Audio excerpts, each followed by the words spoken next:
Hello, Sassy Nari. Thank you for joining me today. So, today I have brought a woman's story of living with depression, how she found out that she was depressed, and how she defeated it. According to Mayo Clinic website, depression is a mood disorder that causes a persistent feeling of sadness and loss of interest. It affects how you feel, think, and behave and can lead to a variety of emotional and physical problems. आज depression को थोड़ा better तरीके से समझते हैं। मेरे साथ हैं शिंजिनी अमिताभ चावला जो डिप्रेशन के साथ अपना एक्सपीरियंस शेयर करेंगी। ये कॉन्वर्सेशन इस मेडिकल कंडीशन के बारे में आपकी अवेयरनेस बढ़ाएगा, कुछ हेल्पफुल टूल्स देगा और साथ ही आपको ये भी समझ आएगा कि अगर आपके आसपास कोई डिप्रेस्ड है तो आप कैसे उनकी हेल्प कर सकते हैं। Shinjini will share her views on medication, therapy, dealing with a narcissist and more. Shinjini is the founder of Bigger Dreams Co., which is a bullet journaling supplies company. Like me, some of you might know her as the Delhi Bride from her blogging days. Please remember that neither I nor Shinjini is a mental health expert and we are just sharing our experiences in an attempt to help. Please use your discretion before listening. Before hearing from Shinjini, please follow Little Fixes on your podcast app and share it with a friend who might benefit from it. And now to our guest.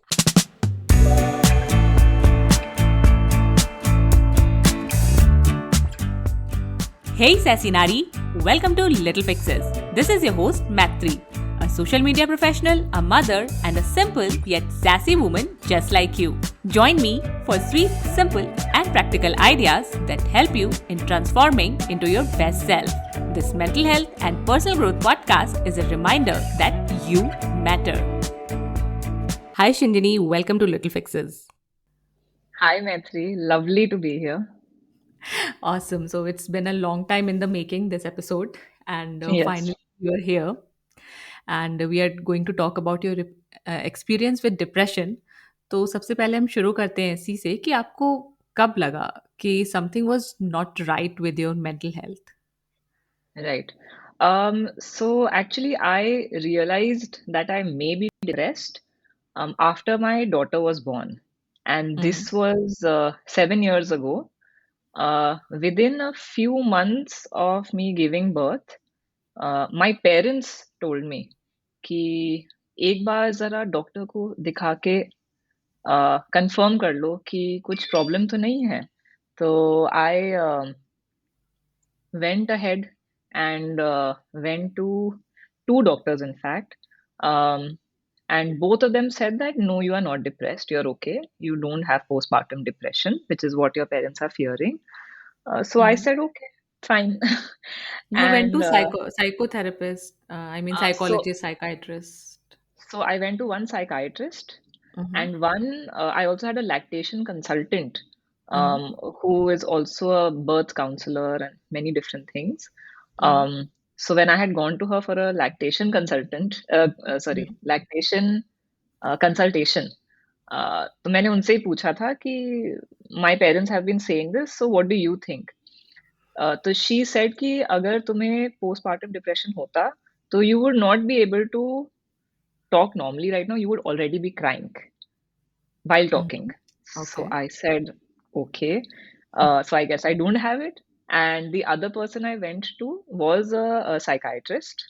Um, and he also said that, no, you're okay. Maybe it's just a little bit of postpartum blues.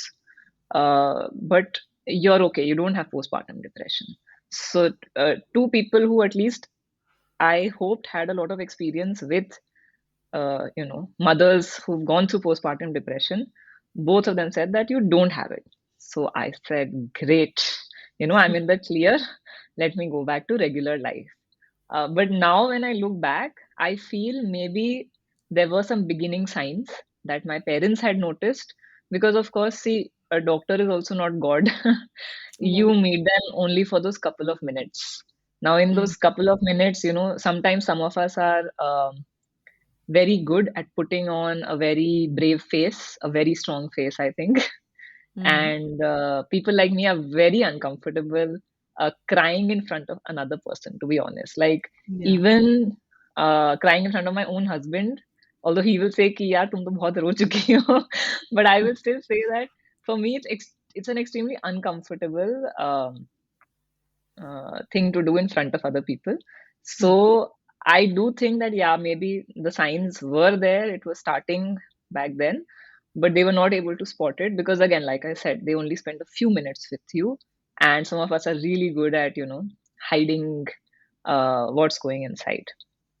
Yeah, and I agree on the crying part also because Mm. I cried in therapy after maybe 5, 6 sessions or later, and my therapist was very happy when I cried. She was like, "कि finally you have let yourself go." तो it's not Yeah. easy to cry और सिर्फ रोने से हम पता भी नहीं कर सकते कि किसकी mental health कैसी है, right? And in fact, I feel like by the time I was diagnosed with postpartum depression, by then things were so bad, honestly, that like इतनी हालत खराब हो जाए कि आप बात करते-करते रोना शुरू कर दो, तो Mm, I just felt like, why did we wait for it to reach that bad a place? But anyway, it is what it is. So, mhm, many more months passed by, and then it started to affect my life in a more serious way, where I started to lose interest in my work. At that time, I was working somewhere else, and I had a full-time job. I had, I think by then she was maybe 7, 8 months old, my daughter. I used to go back and forth between office and home to breastfeed her as well, which a lot of people told me that maybe you need to stop that. It's too much for you. But if you ask me, I didn't feel like that was too much. I felt quite comfortable because I feel to each person it's different what they can handle and what they can't handle. So that mhm, was quite comfortable for me. I was okay with it. I was able to work, but at one point of time, I was losing interest in work very rapidly. I felt mhm, like I was not able to perform. I was in a very senior position, so nobody else would, maybe come and look at my work that closely.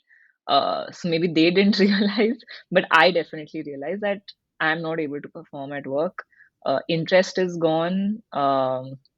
Crying definitely was happening more easily, which is a more common symptom that people look out for. But also, I was getting short tempered. My tolerance levels for a lot of things was very, very low. And I felt like, um, trying to remember actually, because it's been quite some time since I was that in that bad a state.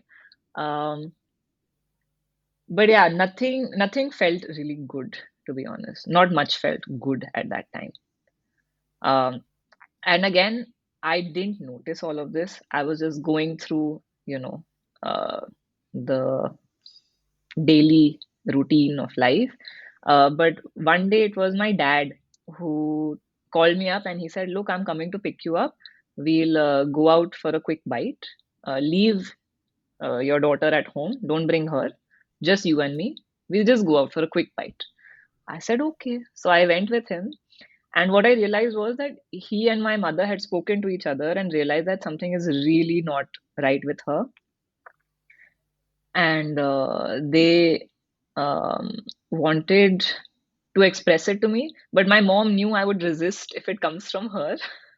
mhm, So they were very smart about it. They sent my dad because they knew I would be more receptive to what he had to say. And he sat with me and he told me that I don't think you're doing okay. This is not you. You are not like this. You're not behaving in your normal way. Because obviously, I mean, they're my parents. They've seen me since I was a kid, so they know, what I am like. And they both told me that your base level is very happy. Like who you are at your core is happy. Um, and we can see that you're not happy and you're not behaving in your normal ways, right? So, in this aspect, I feel a lot of times somebody is, let's say, behaving badly, right? Because mhm, if you're depressed, you're not going to give a normal reaction to people, right? Something small may happen and you will overreact. You may even, shout, scream.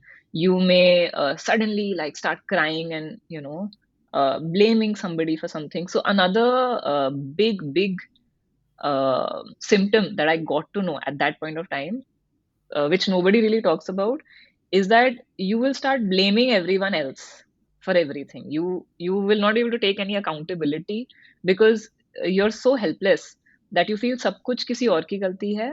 And in fact, sometimes you get fixated on one or two people that mhm, see what they are doing, what they are doing, what they are doing. So this is something which I feel is not a very talked about a symptom of depression, but you may end up, finding one or two, should I call them target people?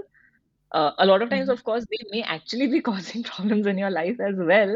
But the Mhm. thing is, if you are in a stable state of mind, you can realize that, okay, if somebody is causing issues in my life, I can have a reasonable response as well, right? Like either I address it with them reasonably.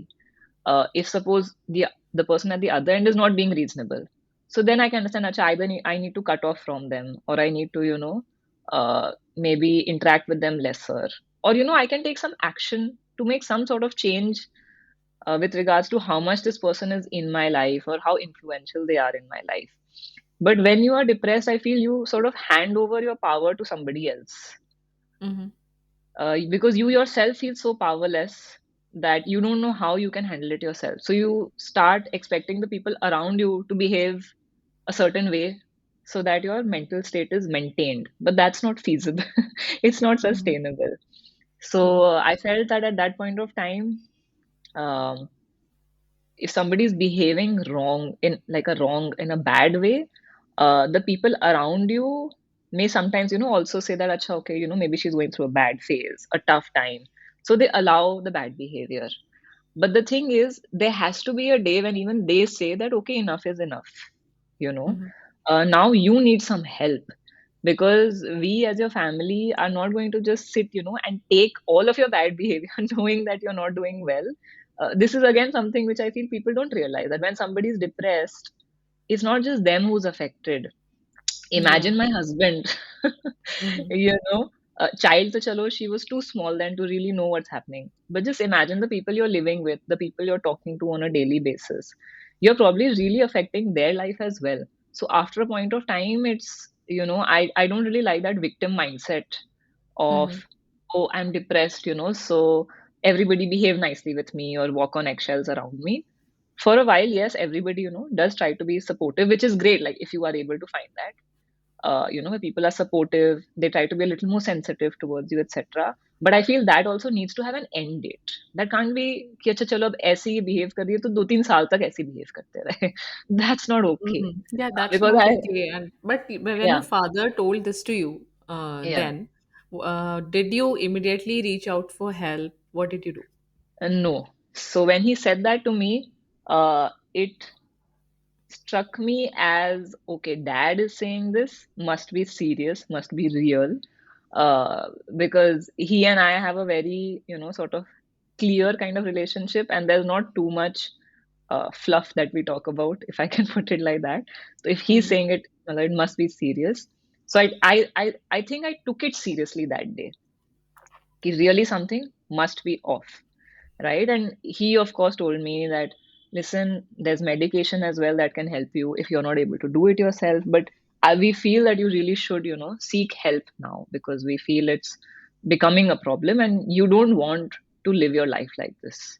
So he is the person who made me aware that something was off. But no, I did not like that evening or the next day go up and call up a doctor. It took me a few days, maybe a few weeks even, to wrap my head around, the news that I am not okay. Very hard to admit it to yourself, Mhm. because we want to, tell ourselves that no, but I am strong. I am not that weak person. How can I be depressed? Very, Mhm. I think, normal thoughts for anyone, and you keep convincing yourself as well. Ki, no, no, I'm okay. Just today, this thing happened. That's why I reacted like this. But that thing, then you have an excuse to feel bad, but every day. And if you think about it, but actually that is life, na? That every day something or the other might happen. And it's your Mhm. choice how you react to it. But when you're depressed, you don't have that choice. You end up reacting badly because life will keep coming at you. Life is not suddenly going to become pleasant 24/7 for like a whole month, right? To help you recover. Life will be life. But when you're depressed, everything gets to you. Everything gets to you. I must So, give it to your parents though for yeah, figuring out and for being so open and so understanding that yeah she's going through these issues. So yeah. you then reached out to a mental health professional. Yeah, so I think maybe a couple of days or couple of weeks later, I went to a couple of different doctors because I said, okay, now Mm-hmm. they think this is the case, so I have to get diagnosed, right? So I went to one psychiatrist who said some really absurd things, and I said that, I mean, this is not suitable. Sorry, not a psychiatrist, a therapist I went to first. Mm-hmm. Um, and she said some absurd things. So I said, okay, this is not the right fit for me. This is Mm-hmm. another thing, right? That you have to find who uh, is a good fit for you, I think. Yeah. And then I found another psychiatrist then. I Mm-hmm. went to them, and the same one I had been to um, Earlier. in Okay. month three after my daughter was born. Yeah, I went to him this time, and this time he said that yes, you are depressed. Mm-hmm. So I said, okay. So I said, what's the plan of action then? So he said, I think you should be put on medication. And I was not very sure whether I wanted to be on medication.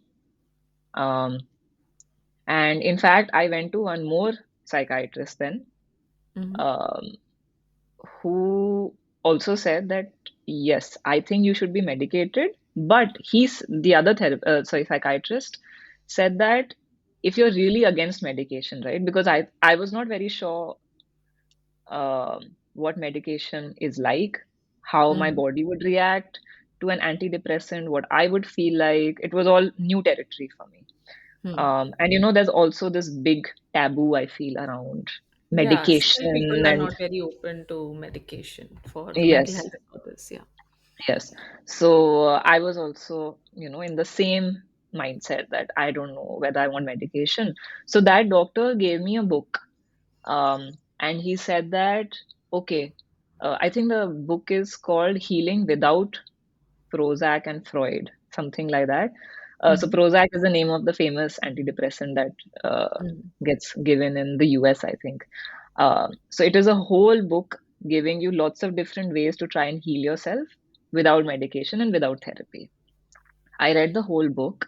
It was amazing, very, very helpful. Gave me a lot of insight into, what are the alternative ways to heal from depression and also what are the different sources of depression. It did give me a sense of that as well. But once I finished the book, I realized that all of these methods would take a long time to recover Mm-hmm. from depression. And I have, by then, my daughter was, let's say, I think maybe 9 or 10 months old. And I said that, but her crucial first 5 formative years are here right now. They can't be delayed. Mm-hmm. Yeah. um, so I just felt like, suppose it takes me 1, 2, 3 years, to get out of this using all these methods. Is that worth it for my kid to Mm-hmm. grow up with a mother who's depressed in her crucial first 5 years?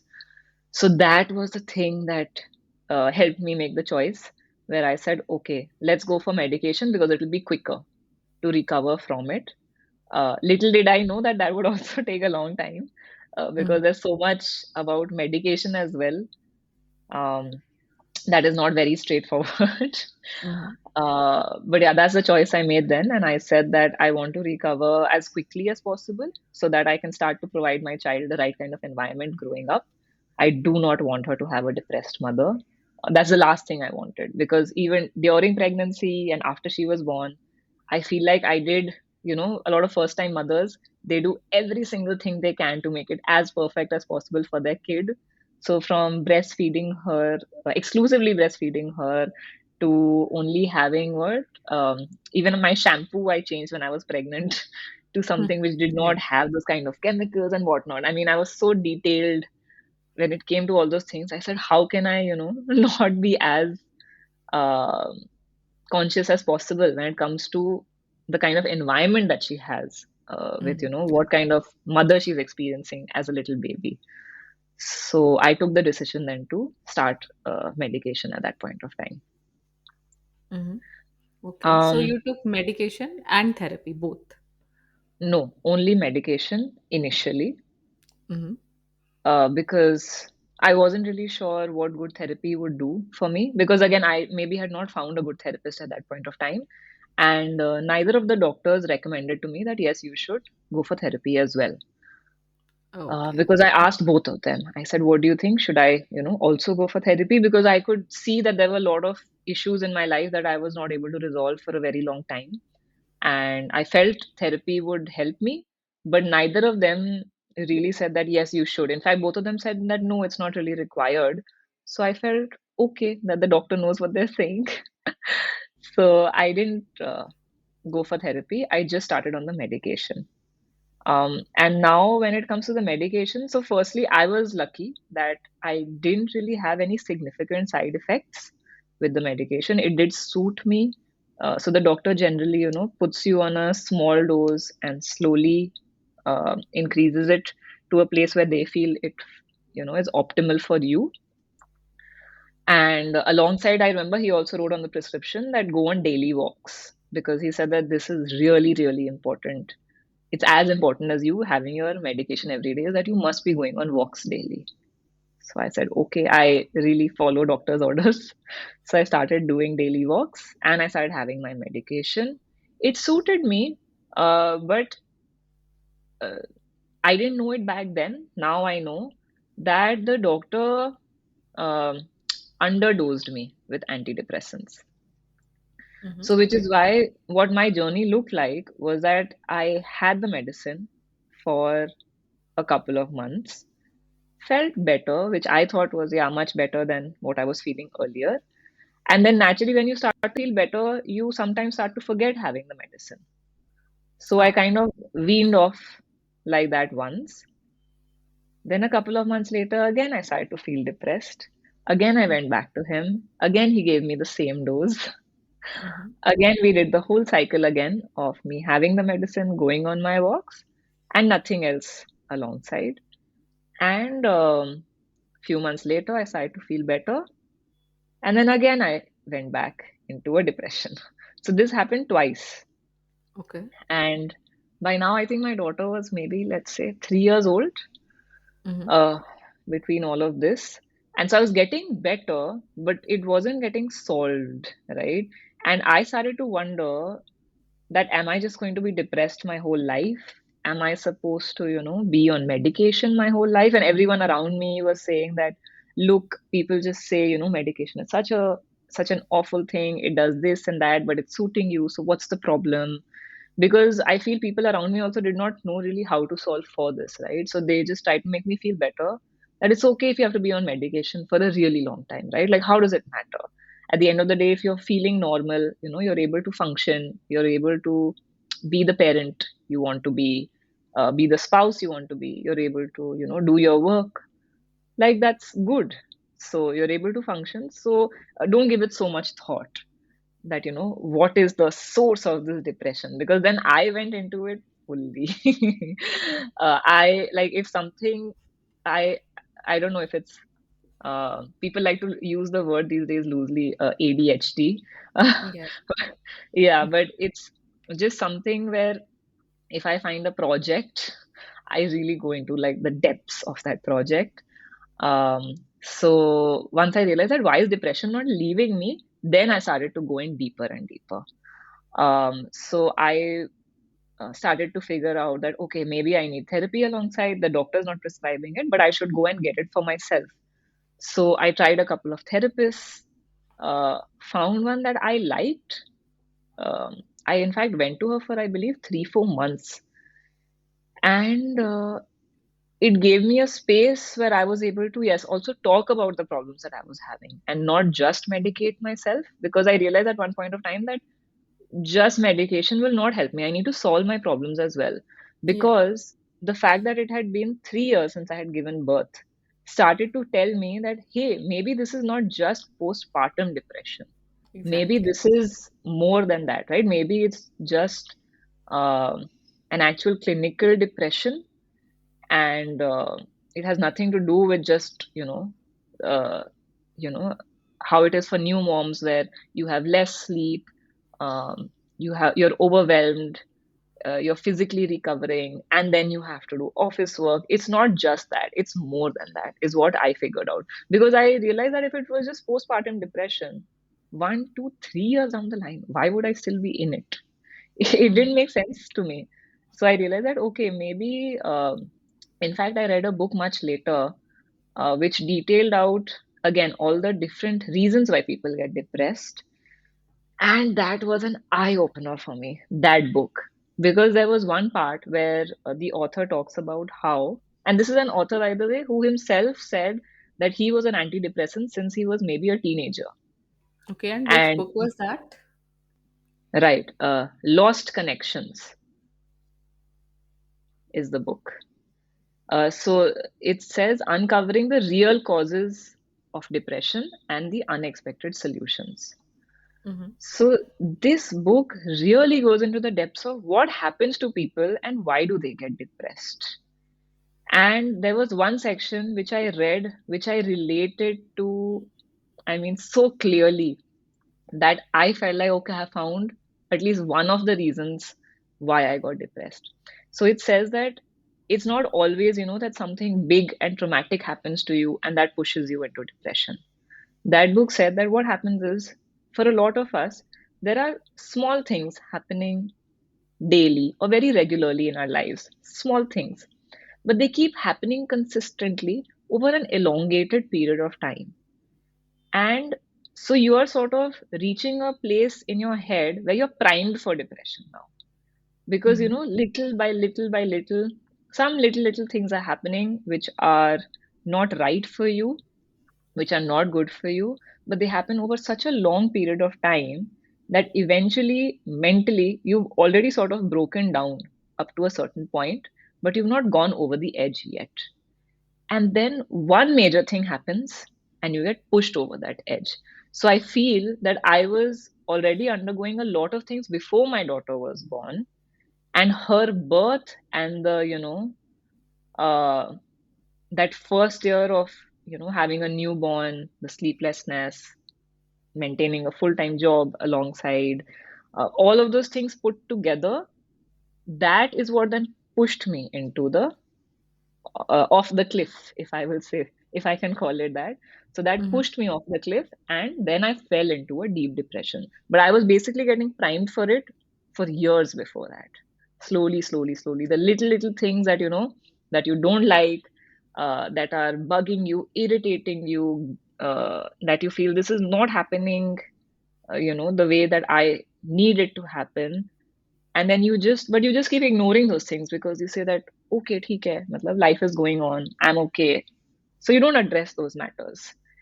But because they happen so consistently and so frequently over such a long period of time, that after that one even small traumatic thing that happens, like giving birth, it's a big life changing event, you are more likely to then go into a depression than not, much more likely. So I feel that is what happened to me, and I found a lot of relief in my system once I realized that. You Because realized that then, on your own, and while yes, you were working with a therapist and was also taking medication from another psychiatrist. so no, so at that point of time, I had not started therapy yet, Uh-huh. but I don't recall now whether at that point of time I was having medication or not. But I was reading that book Okay. because I wanted to get to the bottom of this. Because I said that why is depression happening to me over and over again? Why am I not getting out of it? Hmm. Um, and once I realized that, then I started to look at my life, because before that, honestly, I wasn't looking at what's up with my life that's causing my depression. I was just assuming that, okay, you had a baby, you have postpartum depression, you'll eventually start to feel better. I wasn't really actively doing anything other than going on walks and having my medicine.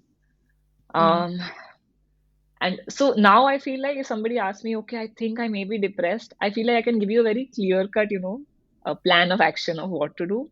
But at that point of time, I felt it was a huge struggle to figure out, you know, when to go to a therapist, if I should go to a therapist, which type of therapist, medicine, yes or no, what is the cause of it, how will I solve for it? Because everywhere I looked, the most overwhelming thing for me was that I don't really know too many people who went into a depression and then got out of it. So that was very, discouraging, where I kept thinking that, am I just supposed to do this for life? Mhm. Am I always just going to keep running around in circles, having medication, going for therapy? Like, is there no end to this? Because again, like, I don't know how, the rest of the world is, but for me, I kept believing what my parents said to me, that you're at your core, you are a happy person. You are not like this. So I kept that belief very strongly in my head that, okay, they know me maybe better than I know myself. And if I have been unhappy for a long time, that's not who I really am. And I feel that that thought was, sort of my, like, if you're drowning, there's one floating device. So that was the floating device I held on to. But Mhm. at my core, I know I'm a happy person. So that belief, I think, kept pushing me to try and figure out कि भाई problem है क्या? Where Uh-huh. does the problem lie? How can I solve for this? So then when I went to therapy, if you ask me, I would say I had an awful experience. Like, I felt this is great because it's the first time I was really going to a therapist, for so many months. And I used to vent. I used to say this happened and then this happened, and she would hear me out. She was not judgmental. I found like a place to go and say exactly what was on my mind.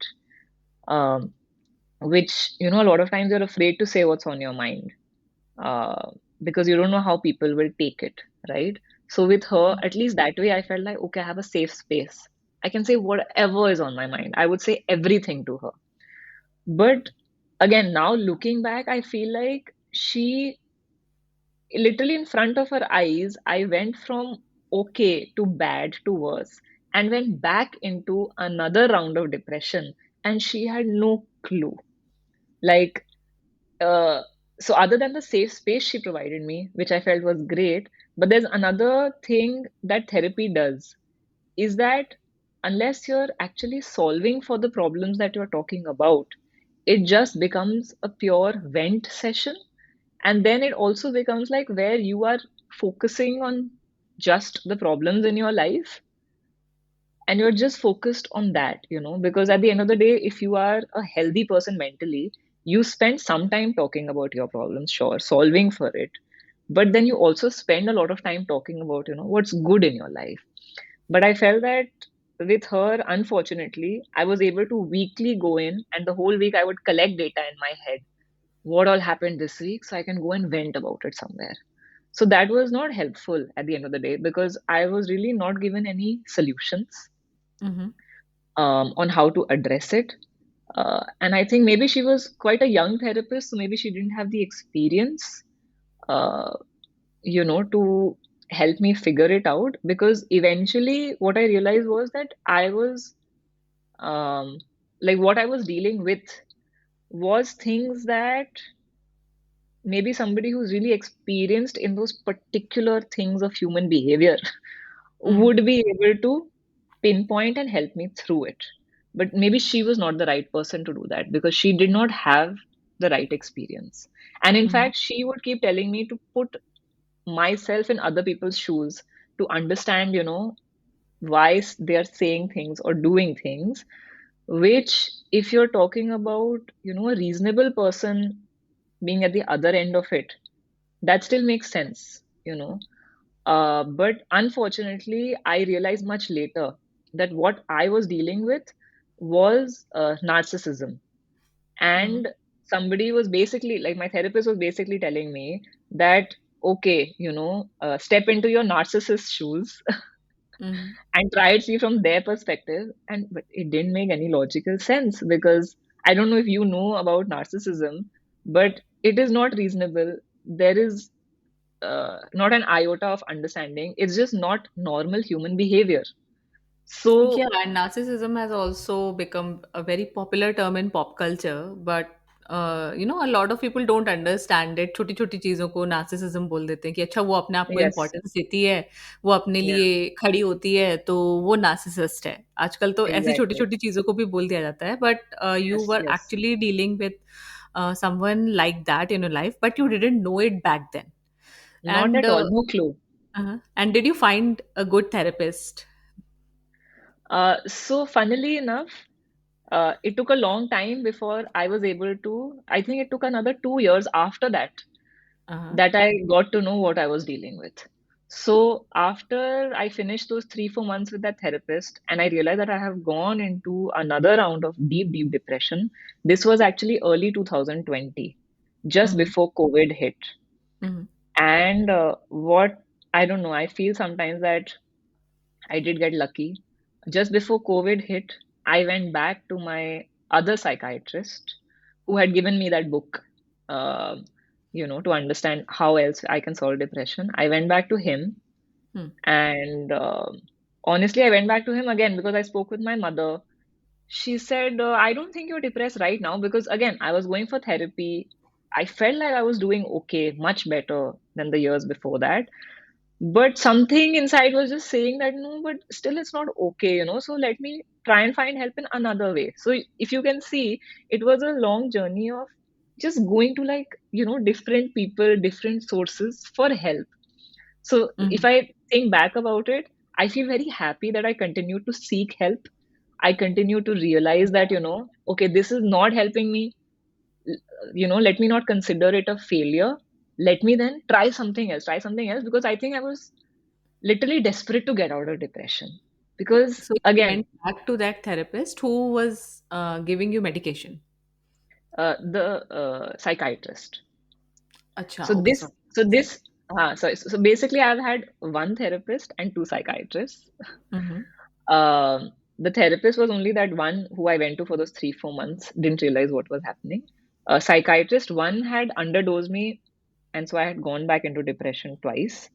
And now I went back to the first psychiatrist Mm-hmm. who Got it. had given me that book. Yeah. So I went back to him and I said that, look, I don't think I'm depressed because I'm functioning normally. There's, uh, nothing really wrong. I'm interested in my job. I'm doing my work. I'm not, losing it over small things. I'm not crying unnecessarily. I'm, I think I'm doing okay, but there's still something which I feel like is not addressed. So I feel like I'm still not completely okay. So help me out, what's happening? And even my parents at that point of time did not think that I was depressed anymore. They said, we think, yeah, it's okay. You're functioning. You're okay. So just go ठीक है एक बार बात कर लो अगर तुम्हें लग रहा है कि अभी भी it's not fully okay. I went to him and he told me, you're still depressed. And I Mm-hmm. said, how is that possible? Like, I feel okay. My parents now, the ones who told me you're not doing okay, they also think I'm okay. And then I realized, he asked me these two, three questions, which when he was asking me the questions, I was realizing, oh, shoot, what does this mean? And they were simple questions. He asked me, how are you sleeping these days? Mm-hmm. I said, yeah, not very well. I'm somebody who, loves my 8 hours of sleep and gets it no matter what. And by then, my daughter had also grown older. So she sleeps through the night. So I said, I'm getting enough. Matlab, I normally sleep well, but recently, thoda sa, I'm having a little trouble falling asleep and being asleep for too long. And then he said, and what about food? I said, I maybe, yeah, not eating too well, but I think that's because, both the things is because I think I fell sick recently. I had a cold and cough. So I think it has to do with that. It's हाँ थोड़ा थोड़ा मतलब हाँ थोड़ी भूख कभी कभी थोड़ी कम लगती है.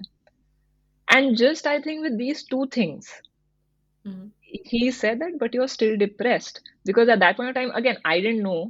Later, when I think back, I realized that yes, actually, every time I had gotten like really depressed, these two things did get affected quite a bit. That I would not be able to sleep 8 hours peacefully. It's like you'll wake up at within like 5, 6 hours, and you just because you're not relaxed. So there's some sort of anxiety, stress going on, which is keeping you awake. And the other is food, which again, because you're depressed, food doesn't feel so tempting, you know.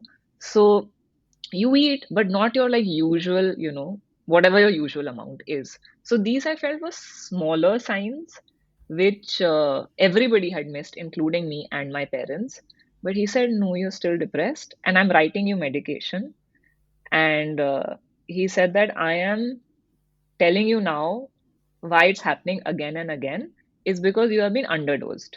So he said, like when you have an antibiotic, if you're supposed to have 625 mg and your doctor gives you, let's say, 375 or 500 mg, you know that infection, it won't go away. Mm-hmm. So he said, then you'll keep falling sick again. He said, that's exactly what's happening with you. You're being underdosed. So it's not addressing your infection, so to say, fully. You have to have the optimal dose. He's actually also a family friend, this psychiatrist. So he said, I was thinking that you've gone to a psychiatrist. I don't want to get in the middle of it. You've obviously spoken to him in detail. So I didn't say anything all these years to you. But now that you have come to me for help, I'm telling you very clearly, you've been underdosed. Here's the right dose, the optimal dose for an antidepressant. Take it continuously for many, many months and keep updating me how you're feeling every single month. I said, Okay. okay. Again, no therapy. No, Uh-huh. Okay. at that time, no therapy. And honestly, the fact that I fell back into that depression really put me off therapy only. Because at that point of time, I said, what is this? Like, I didn't get any sort of help. In fact, the opposite effect seems to have happened. So I'm not interested in therapy at that point of time of my life at all. So at that point of time, I started having the medicine, and I didn't question it at that point of time. I just didn't. I just said, okay, I'm just going to have it. Let's just see what happens. And over the next 18 months, I had that medication, and every month I got better and better. Like, Mm-hmm. you would not believe. And I honestly did not know I was so deeply depressed that I needed 18 months of that medication daily. And it was after 18 months of having it that I started to feel completely like my old self again. Completely. Mm-hmm. So I feel like that tells me how, deeply depressed I was. And I was so clueless. Because the last time I felt like that was my early 20s, maybe. And at this point of time, I was in my early 30s. So I felt like maybe for the last, whatever, 7, 8 years, I've not felt normal and I had no clue at all. Mm-hmm. So the medication was like God sent. It really, really helped me. Um, and I didn't look left, right, didn't question it, didn't want to know anything else, to be honest. I said, this is working, let me just continue. So But there then, yeah, must have after, been follow-up visits also, of right? course, yes. So I Mhm. kept speaking to my psychiatrist, Hmm. kept telling them how I'm feeling. And so he also kept encouraging me that, okay, then please continue the medicine if it's working. Working means that every month I would feel more like my old self. So every month I would look back at the month and be like, hey, I feel even better than I did before. And then after 18 months, I finally felt completely normal again, if I can call it that, Hmm. where I felt now my mind is completely stable. I can function at my, at full capacity. Um, I am not reacting weirdly or like, overreacting, if I can call it that. I'm not overreacting to anything. And yeah, I'm feeling good. So that's how long it took. Then you went off medication, the doctor suggested. No. So then so now that I'm feeling normal, now we come to what caused the depression. Because Uh-huh. it was never about a chemical imbalance or anything like that, right? It was circumstances that had gotten me to that place. So then, now that I was fully functioning, I started to take matters in my own hands, if I can call it that. And I Hmm. started to address what the actual challenges were in my life. So then I started to make big changes in my life.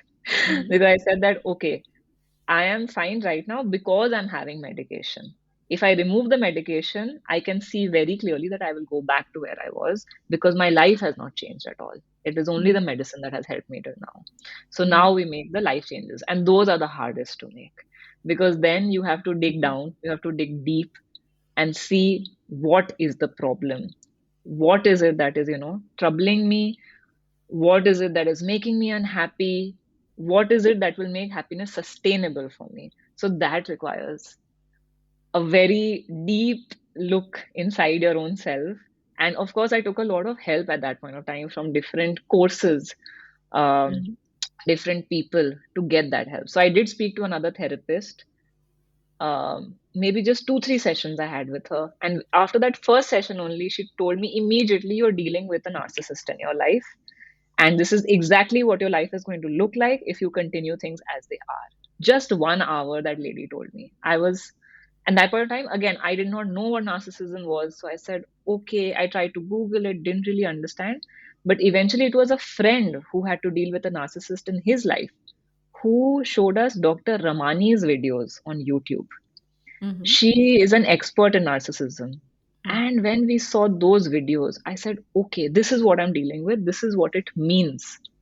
And then I was able to make changes when it came to that. And I also got introduced to human design Mhm. by Sachi. I believe you had her on your She podcast has also, been on right? my podcast already, Yes, yes. yes. So somehow I, got in touch with Sachi, got a human design reading done from her, and got to know I'm a projector. And then again, a lot of things I realized about what kind of environment a projector needs, what kind Mhm. of life. Because I realized that as a projector, a lot of times we also absorb a lot of other people's energies. So I Mhm. became very conscious of that and realized that I want to have the right energies then around Mhm. me. And I don't know if you know about her, Katerina Folkman. She is on She has been on my podcast twice, Oh, actually. she has. Okay. Okay. So I did a couple of things with her as well.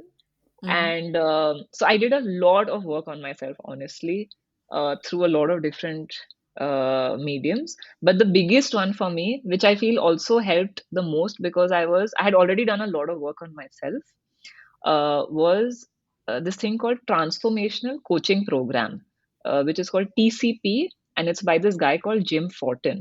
Oh, I love Uh, his work. Oh, you do? Okay, great. So I did TCP Mm. and life changed fully from there on. Oh. Like, where I don't know, like, I got the strength, the courage to make all the changes I needed to make for myself. And so finally, now, February of this year, Mm. uh, I confidently, stopped having medication because I made the changes. And then, of course, it took me a few months where I was really scared that, oh God, what if I go back into it?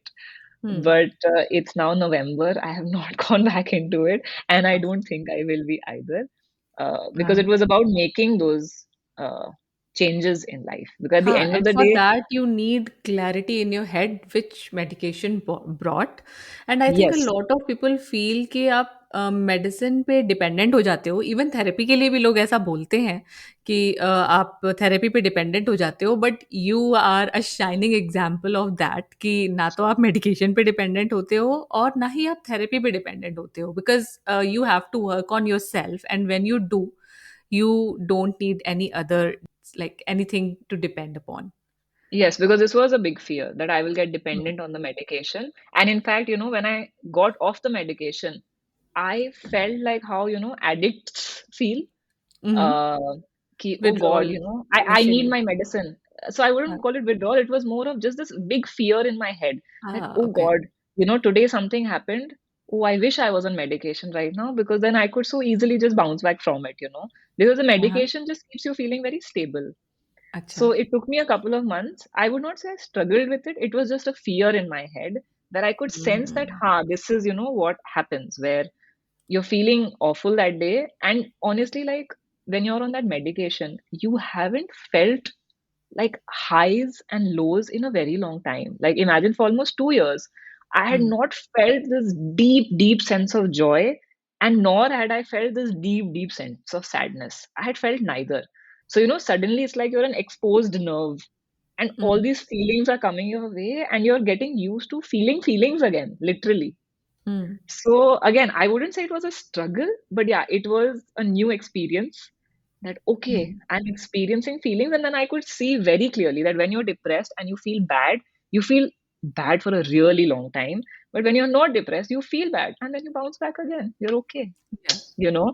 So it was, yeah, a little bit like feeling like an exposed nerve for a couple of months where I was really scared. I was like, oh God, I have not felt this much sadness in so long. But those are normal feelings. And I was scared of Exactly. all those normal feelings. And then when, I was able to feel that big joy again, I said, wow, Yeah. man, I've missed this. I've really missed this. Mm-hmm. So yeah, it Wow. becomes a lot of, you accept life as it is Mm-hmm. and you find your tools to, uh, you know, bounce back whenever you feel bad. So now I have like my set of tools also ready. Like I have my meditation when I need it. So before that, if I didn't go for a run and if I didn't meditate, my day would be bad, right? This Mm-hmm. is when I'm depressed and on medication. But if I don't also meditate and go for a run, I would feel bad. But once I'm no longer depressed, honestly, like working out anyway, you should work out. But what I mean is that I was no longer working out now to feel good. Mm-hmm. I work out because I want to take care of my health, and that's it. My mood that day is not so dependent on whether I meditate or whether I work out. So that I feel is the true definition of okay, you're not depressed anymore. Okay, so you do meditation, you move your body, and any other practices that you do, maybe. Yes, journaling is a very important one. So whenever things get very cloudy in my head because I'm overwhelmed, too many things are coming my way, I sit and I just do like lots of writing of whatever's in my head. In fact, one of the things I feel that helped me survive Mm-hmm. and be more functional than I would have been all those years while I was depressed was bullet journaling. Mm-hmm. Because it is a system that was created by a guy who had ADHD himself. Okay. And I feel that was the crutch I used in my depressed years to be able to function, as somebody who was working and taking care of a child who started going to school. So there's a lot of things that we have to do, a lot of responsibilities, and a lot of goals you want to achieve. So all of that I felt I was really helped with bullet journaling. And then, of course, like I said, whenever things get too much, just sit and write it all out on paper or call up a friend who will not judge you. Mm-hmm. Just vent it all out. So I realized the importance of venting also, but I Mm-hmm. don't keep much in my mind now. When I want to vent, I vent unapologetically. Um, and yeah, I in fact started talking about depression on my Instagram slowly but surely as well, because I realized that a lot of people don't know anything and everyone is just so lost. And I felt like, okay, at least, I have some sense of, where you need to go, what you need to do. Uh, Huh, you know, because you have been through that, so I think it's a wonderful idea to help others who are going through that. ऐसा बोला जाता है ना कि आप उस person की help कर सकते हो जो आप पहले थे. You're best equipped yes, to do that. So now you are doing that, but I also want to know who supported you the most in your journey. the most. My husband, definitely, because like you saw, my parents are the ones who saw it. Uh-huh. Um, and I feel But they your were also, husband lived with you. That's so yeah, but he lived with he me. And supported you. honestly, like my parents are more aware of these things. My Uh-huh. husband was not so aware.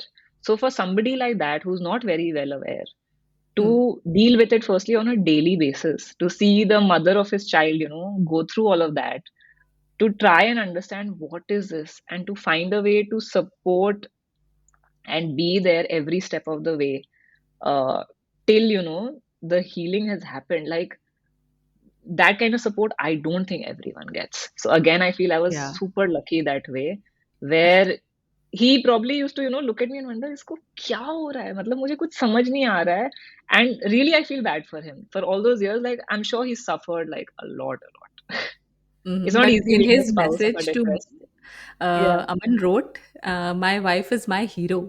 So I mean, the support and everything that he did for you in these years, I think a lot of appreciation goes to him also. definitely. I mean, if you ask me today, could I have done it without his support? No way, no way. You need that one person with you through thick and thin, what they call, Yeah, and very, very required. Yeah. Because if your and husband also, doesn't uh-huh. understand, then it's Yeah. just, I mean, what will you do? Who will you go to? Yeah, so you leave the husband. You know, like, but you have to have that kind of support. Otherwise, how will you get out of it, right? I mean, we are not lone warriors in the world. We need We are not, yeah. support around us. Yeah, So yeah. you got support from your parents, from your husband, but were there any people who discriminated? इसकी mental condition ठीक नहीं है, तो फिर there has to be some problem with her. Let's stay away from her. जैसा अपने यहाँ stigma होता है, mental health को लेके taboo होता है कि therapy में जाती है, अच्छा anxiety के लिए, depression के लिए दवा लेती है, तो ऐसा भी आपने कभी face किया?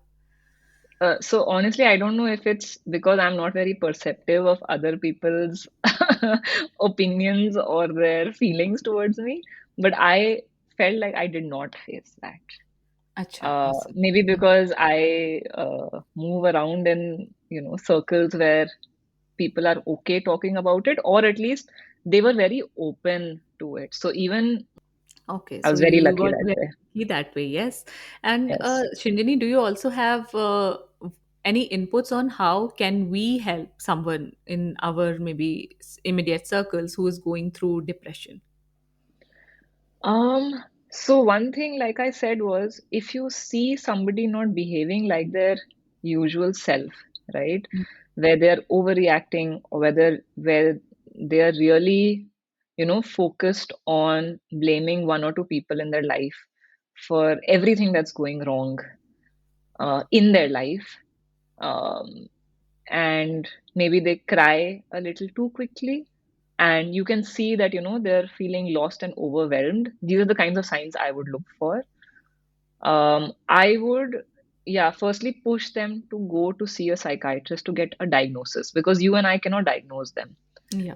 And maybe kind of provide an environment for them where they feel encouraged and not scared, or they don't feel like something is bad with me, something is wrong with me as a human being.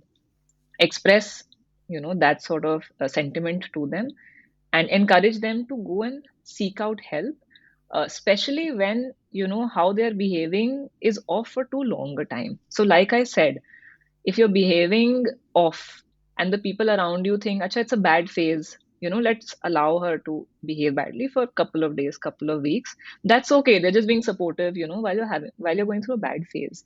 But once that few weeks turns into, let's say, 2 months, then you really should, stop allowing the person to behave like that, and tell them that, look, we are here to support you, we love you, but the way you have been behaving, I mean, is affecting everybody in the house, or your friends. So we feel you should go ahead and get help.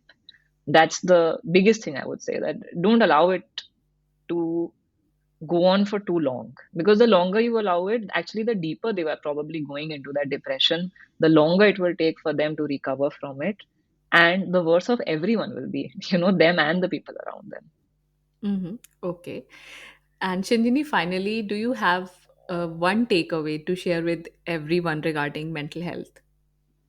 Having a healthy mind is definitely achievable by every single person, right? Like, unless you are that one exceptional person who maybe has a chemical imbalance of some sort, or some different sort of mental illness that is not your what the general population undergoes. Other than that small set of people, I feel the rest of us, it is very, very achievable to have a healthy state of mind.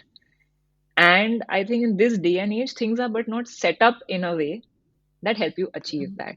So you need to do things very differently from what the world is doing to be able to achieve that healthy state of mind. So be it, and find your things, right? Be it meditation, running, yoga, hypnosis, Mm-hmm. um, EFT, which is tapping, Mm-hmm. um, grounding. Like, there's so many different tools you can use these days. So if today you're in a situation where you feel awful, overwhelmed, chaotic, maybe you're having suicidal thoughts, that doesn't have to be your reality for even the next 1 year. You can achieve that healthy state of mind. Go out there, get help, and then just use the tools, and you will get there. It is possible for every one of us. Mm-hmm. Okay, so Shinjini से बात करके हमने ये देखा कि medication important है और कोई ज़रूरी नहीं, और उस पर डिपेंडेंट होना कोई ज़रूरी नहीं है। First thing. सेकंड थिंग, मुझे ये लगी कि शिंजिनी ने हमें बहुत ओपनली अपने एक्सपीरियंसेस बताए, हमें साइकाइट्रिस्ट के साथ, थेरेपिस्ट के साथ। तो अपने लिए सही फिट ढूंढना ज़रूरी है, और हो सकता है कि आपको थेरेपी हेल्प नहीं कर पाई, जैसे शिंजिनी ने बोला भी कि उनकी उतनी हेल्प नहीं हुई and she tried lots of other things, other tools.